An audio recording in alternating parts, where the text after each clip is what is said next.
Tout le monde est partant pour le grand reset. Enfin, presque tout le monde. Il y a un gars qui a le pouvoir de faire quelque chose pour arrêter ça, et vous savez exactement de qui je parle. Et ils ont fait une erreur quand ils ont essayé de mettre Trump de leur côté. Ils ont invité Donald Trump à Davos, 2 fois je crois. Mais en janvier, quand Donald Trump a vraiment commencé à voir la bête qui se dressait contre lui, il est allé à Davos, oui, au Forum économique mondial, et il leur a fait un énorme doigt d'honneur.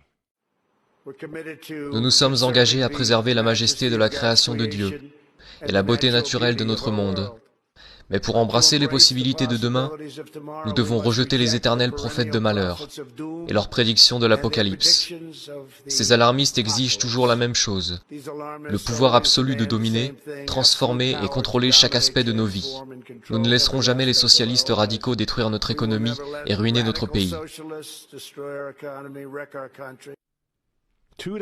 2 jours après que Donald Trump ait donné ce discours, un gauchiste de 89 ans, l'étrange milliardaire George Soros, a fait une intervention d'urgence, à Davos une fois de plus, avertissant que les élections américaines de 2020 détermineraient, je cite, le sort de notre monde. Maintenant, puisqu'on parle de Davos, jetez un coup d'œil une fois de plus. C'était 1 mois après que Donald Trump s'est adressé à Davos et leur a fait un doigt d'honneur. Voici ce que le pape François et l'économiste Jeffrey Sachs ont répondu. C'est un pays dangereux en ce moment. Il sera absolument dangereux si Trump est réélu.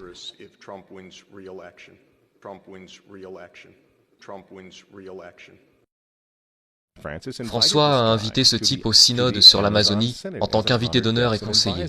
Il est aussi conseiller de Bernie Sanders. Qu'est-ce qu'il fait au Vatican? Pourquoi ce type qui est un promoteur pour le socialiste pur et dur Bernie Sanders, se retrouve en tant que conseiller pour le pape? Pourquoi a-t-il ces accès au Vatican? Jeffrey Sachs soutient l'avortement et la contraception, mais ce n'est pas un problème pour le Vatican. Pour le Vatican, pour le pape François et pour ses amis à l'ONU, c'est évidemment Donald Trump le problème. Je considère clairement l'administration Trump comme un danger pour le monde, mais tel que je le vois, comme un phénomène purement temporaire, qui disparaîtra en 2020.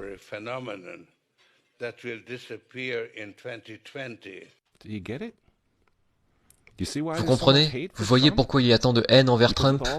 Parce que malgré tous ses défauts, il est capitaliste, il n'est pas mondialiste. Il ne sera jamais l'un d'entre eux. C'est pourquoi il a retiré les États-Unis de l'accord de Paris sur le climat.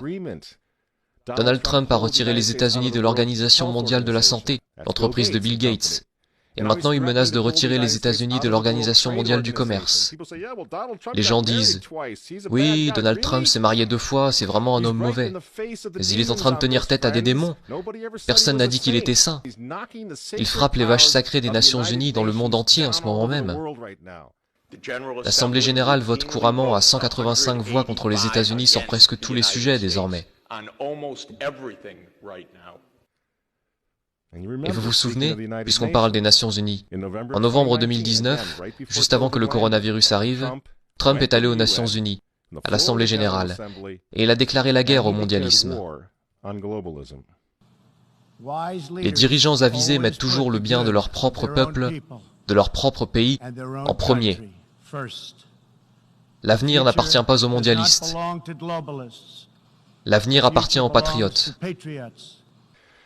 Peu après le discours que Donald Trump a livré à l'ONU, que s'est-il passé? Le coronavirus s'est répandu dans le monde, et l'économie américaine qui était en plein essor a été mise sous assistance respiratoire. Pensez-vous que c'était un accident? Donc quand ils vous disent, et qu'ils nous disent à tous, de rester à la maison, de porter un masque pour que grand-mère ne tombe pas malade, vous devez comprendre ce qui se passe vraiment. Ils ne se soucient pas de votre grand-mère. Ils ne s'occupent pas des personnes âgées. Ils ne se soucient pas des bébés. Ils veulent les avorter, afin de pouvoir sauver notre société. Ils avortent des millions de bébés dans le monde entier. Ils ne se soucient pas des bébés, ils ne se soucient pas des personnes âgées. En réalité, si vous voulez sauver votre grand-mère, dites aux mondialistes de rester loin d'elle. Vous vous souvenez comment certains d'entre eux, comme Cuomo ou d'autres du même genre, ont renvoyé des patients atteints du coronavirus dans les maisons de retraite? Voilà à quel point ils se soucient de votre grand-mère. Et le but du jeu est maintenant de mettre l'économie des États-Unis à genoux, la réduire à néant, pour que tout le monde réclame le grand reset.